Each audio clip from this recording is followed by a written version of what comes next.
संभल में हिंसा के बाद शांति है, पर प्रशासन हर रोज ऐसे खुलासे कर रहा है जो सामान्य नहीं कहे जा सकते हैं। इस बीच उत्तर प्रदेश के मुख्यमंत्री योगी आदित्यनाथ ने यूपी विधानसभा में संभल को लेकर जिस तरह की बातें की हैं, वो भी हैरान करने वाली रही। योगी ने कहा है कि संभल में ही विष्णु का 10वां अवतार भी होने वाला है। जाहिर है संभल को लेकर योगी बहुत गंभीर हैं। संभल की हिंसा पर योगी आदित्यनाथ की दहाड़, आखिर यूपी सरकार का इरादा क्या है? नमस्कार, आप देख रहे हैं न्यूज कॉल 24। मैं हूं आपके साथ सुशील गिरीश। न्यूज कॉल 24 के खास प्रोग्राम ओपिनियन भारत में आपका स्वागत है। वीडियो में आखिरी तक बने रहिए। उत्तर प्रदेश विधानसभा में मुख्यमंत्री योगी आदित्यनाथ ने जिस तरह संभल को लेकर आक्रामक भाषण दिया, उससे साफ लगता है कि उत्तर प्रदेश सरकार इस मुद्दे को बहुत आगे तक खींच ले जाना चाहती है। दरअसल जिस तरह उत्तर प्रदेश में समाजवादी पार्टी के किलों को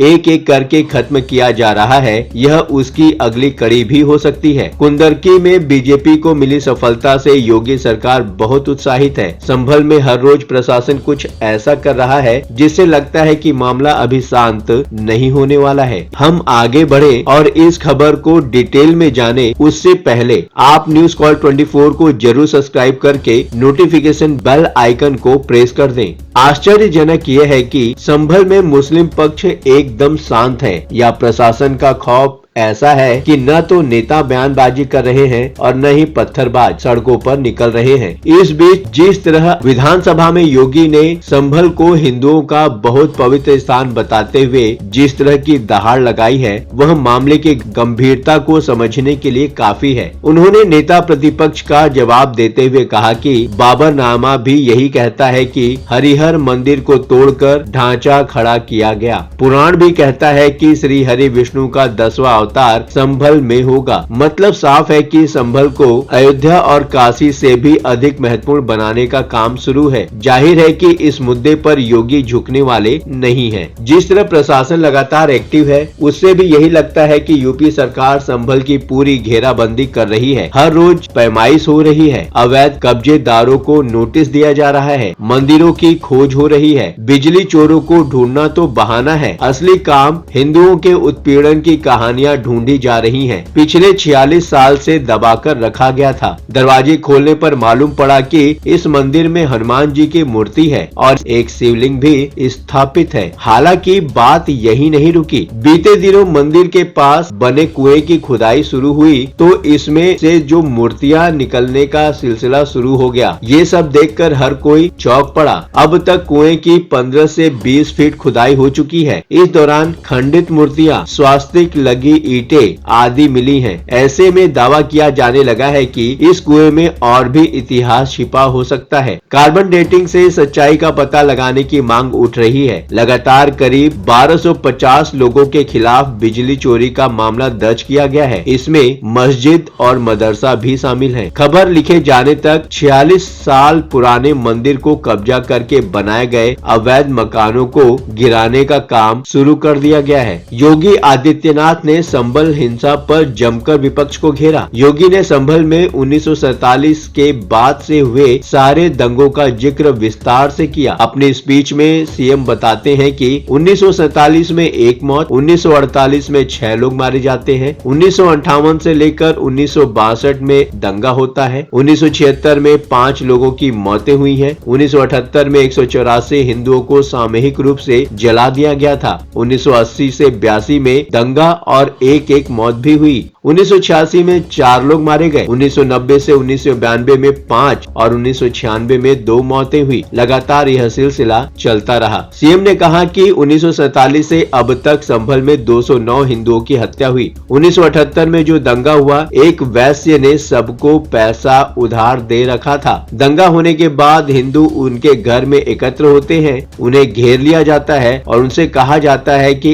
इन हाथों से पैसा मांगोगे। इस इसलिए पहले हाथ, फिर पैर, फिर गला काट दिया जाता है। सौहार्द की बात करने पर इन्हें शर्म नहीं आती। सीएम ने वादा किया कि पत्थरबाजी व माहौल खराब करने वालों में से एक भी बचने वाला नहीं है, सब पर एक्शन लिया जाएगा। सीएम ने कहा कि बजरंगबली का जो मंदिर आज निकल रहा है, 1978 से उस मंदिर को इन लोगों ने खुलने ही नहीं दिया। 22 कुएं किसने बंद किए थे? इस बीच संभल में 46 साल से बंद पड़े मंदिर में पूजा अर्चना शुरू हो गई। 30 कुएं जो दबा दिए गए थे, उनकी भी खुदाई हो रही है। संभल में समाजवादी पार्टी के सांसद जिया उर रहमान बर्क आजकल शांत हैं। इस शांति के पीछे की कहानी ये है कि संभल में जिस दिन हिंसा हुई उसमें तो उनका नाम दर्ज ही है। दूसरी बात यह भी है कि प्रशासन ने उनके घर की पैमाइश करके कहा कि इसका नक्शा नहीं पास किया गया है। शासन कभी भी वहां बुलडोजर चलवा सकता है। यही नहीं, पुलिस ने पिछले दिनों सांसद महोदय की गाड़ी से हुए